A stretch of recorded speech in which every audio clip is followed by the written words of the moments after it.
C'est une épreuve de vie qui m'a enseigné l'optimisme. Depuis, je crois à l'intelligence de la vie, quels que soient les aspects qu'elle prend. À la base, moi, je suis pessimiste. Mes parents m'ont appris pour mon bien qu'il fallait être sérieuse en toute chose, que tout était important, au cas où. Cette anxiété permanente ne m'a pas immunisée des problèmes, ni m'a protégée face à une réelle épreuve. Le jour où un accident a pris une partie de mon apparence physique, une partie de mon visage, j'ai été placée dans un tel état de dépouillement qu'il ne servait à rien de lutter. Je n'avais que à me laisser conduire par ce que me proposait la vie. Bienheureux les fêlés, car ils laissent passer la lumière. Et depuis, c'est cette lumière, cet optimisme, que je place au service des entreprises que j'accompagne et des futurs psychanalystes, psychothérapeutes que je forme. Lors de leur premier rendez-vous avec un patient, je leur propose cette phrase. Qu'est-ce qui vous fera dire que vous n'aurez plus besoin de moi? Cela permet au patient de formuler une situation déjà résolue et de se tendre inconsciemment vers elle, tel un arc. Quelle audace! Imaginez, la raison pour laquelle la personne consulte est déjà résolue. Et vous? C'est comme dans la chanson. Je me voyais déjà en haut de l'affiche.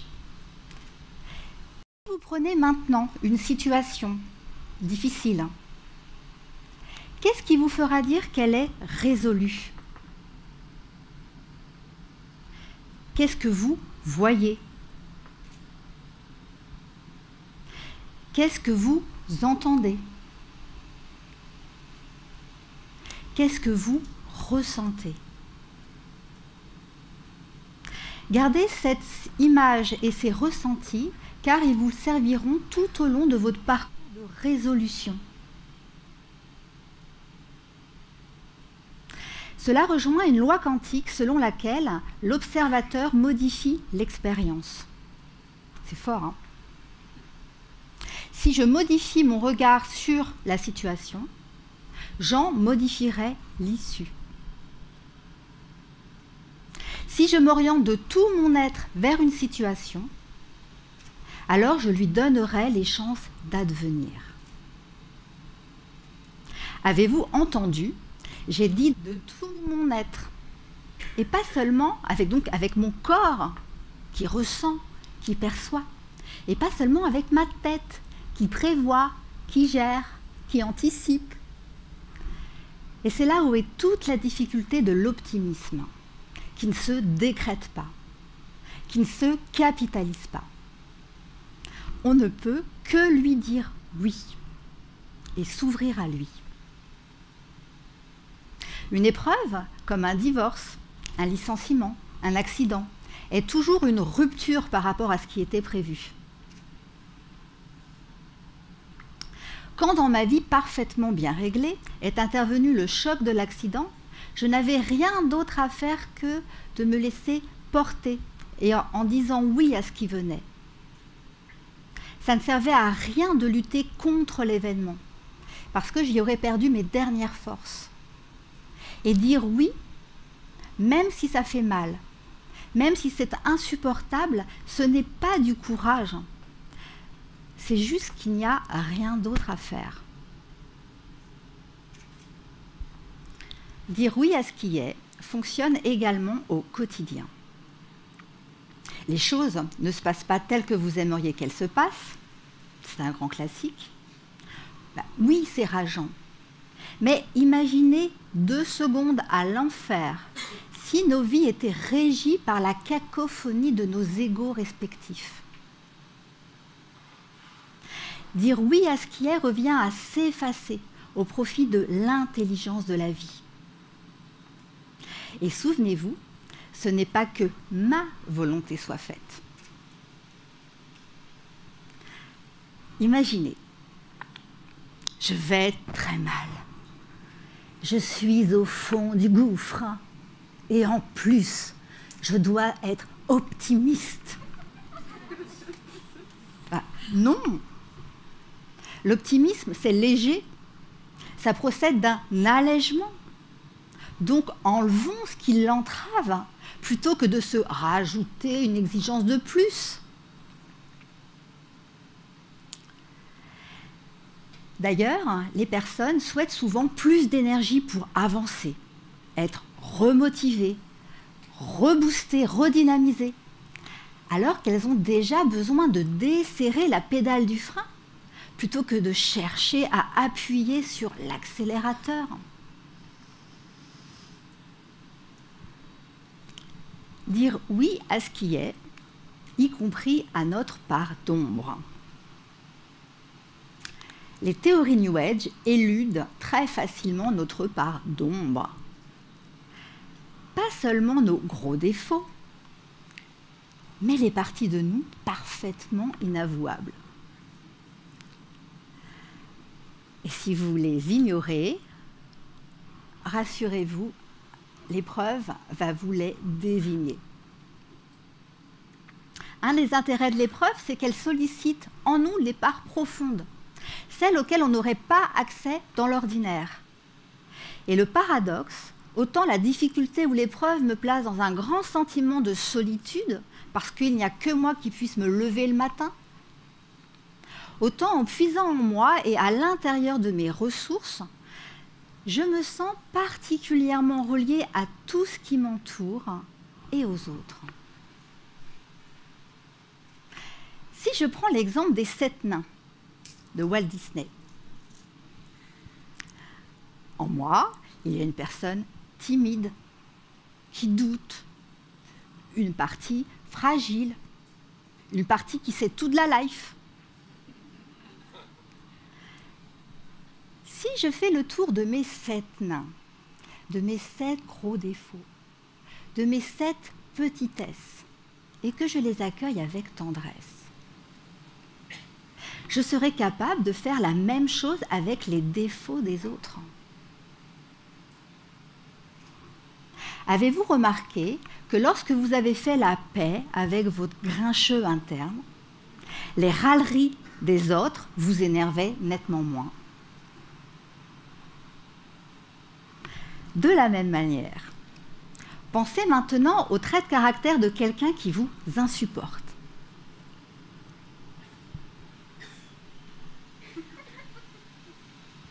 Bravo! Vous avez gagné un nain interne à aller voir et à aller consoler. Car vous ne pouvez voir chez les autres que ce que vous avez déjà en vous.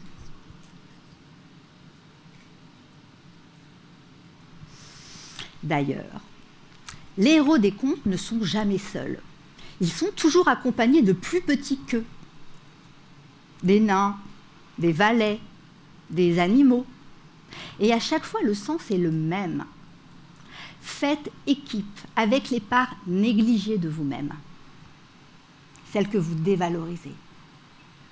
Et voyez le résultat. Vous souhaitez être optimiste? Eh bien, cultivez la joie, le plaisir de faire. Pourquoi pas savourer dès maintenant que vous êtes déjà en haut de l'affiche? Savourer dès maintenant que le problème est résolu. Comment croyez-vous que j'ai préparé ce talk tout mon été?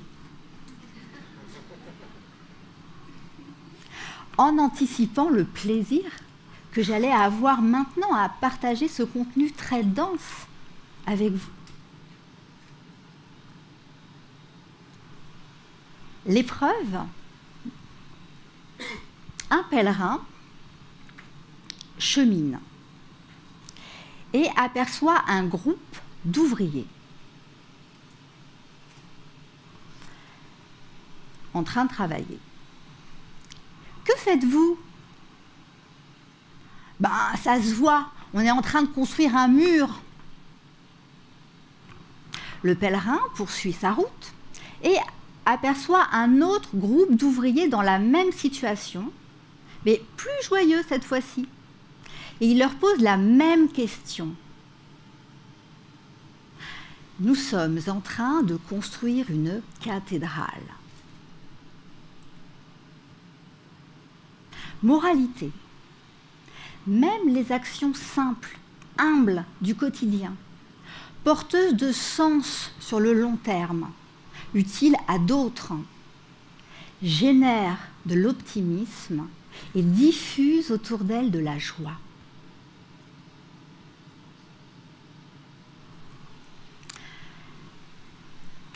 Une épreuve est un signe ontologique d'élection.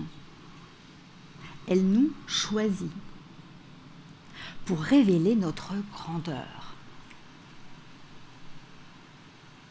Quand, dans la gestion des conséquences de cet accident, je me suis ouverte le plus possible à ce qui était, en recherchant le plus possible l'alignement, j'ai réalisé rétrospectivement que la vie m'avait beaucoup plus donné que ce qu'elle m'avait pris sur le moment.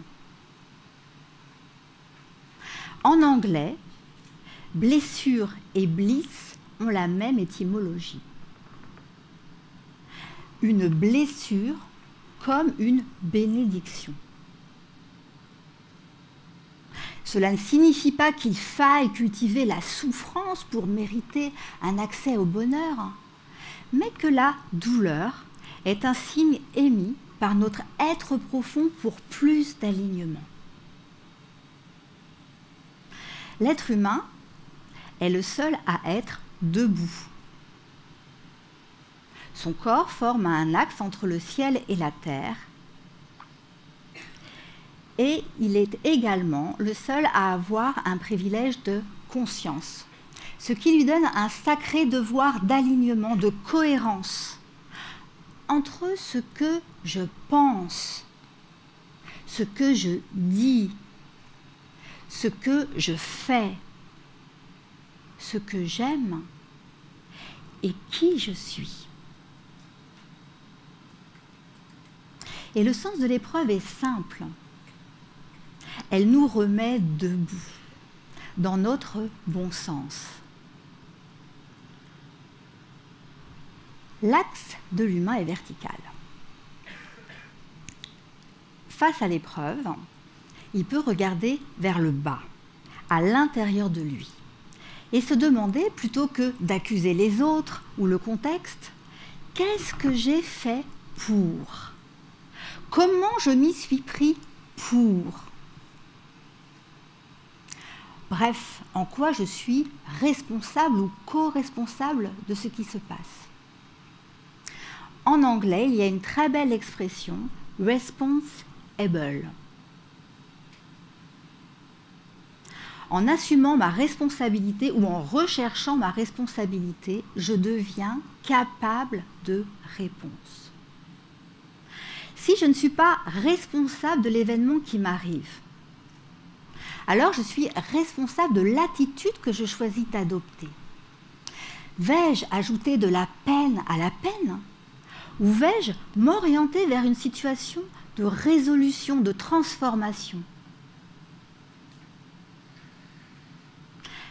L'axe de l'humain étant vertical, dans l'épreuve, il peut regarder vers le haut, à la recherche du sens, y compris symbolique de ce qui arrive. Et de passer du pourquoi au pourquoi en 2 mots.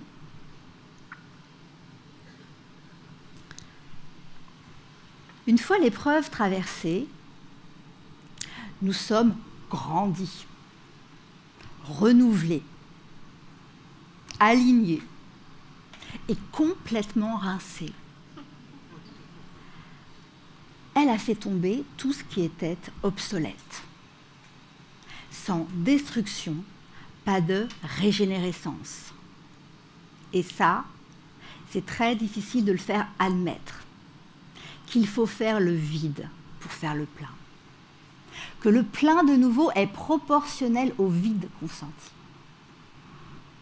et que l'épreuve nous aide bien malgré nous à faire ce vide.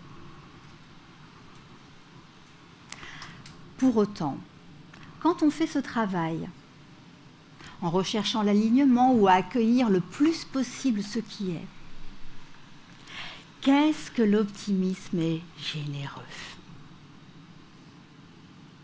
Il octroie bien plus que ce que l'on espérait.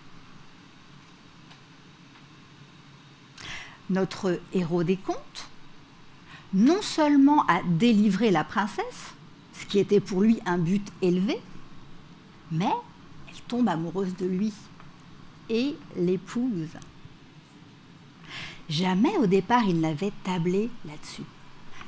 Avec tous ses gros défauts, il se sentait complètement insignifiant. Mais son parcours, plein d'audace et de courage, l'a récompensé. Et c'est exactement la même chose au niveau interne. Quand je fais équipe avec mes nains, quand j'embrasse mon crapaud, ma grenouille, ce qui était laid devient charmant. Et j'accède au royaume de mon humanité, profondément en lien avec le royaume de l'autre, de vous autres là. Oui, il est difficile de rester droit, aligné dans les épreuves et les difficultés. Mais la recherche du cadeau caché, de ce qu'il y a de bon pour vous dans la situation, même si vous ne le savez pas encore, vous donnera l'Orient quand vous serez désorienté.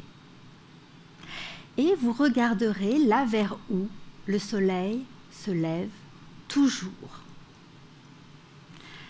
Et depuis cette nuit, depuis cette soirée, je vous souhaite une belle journée.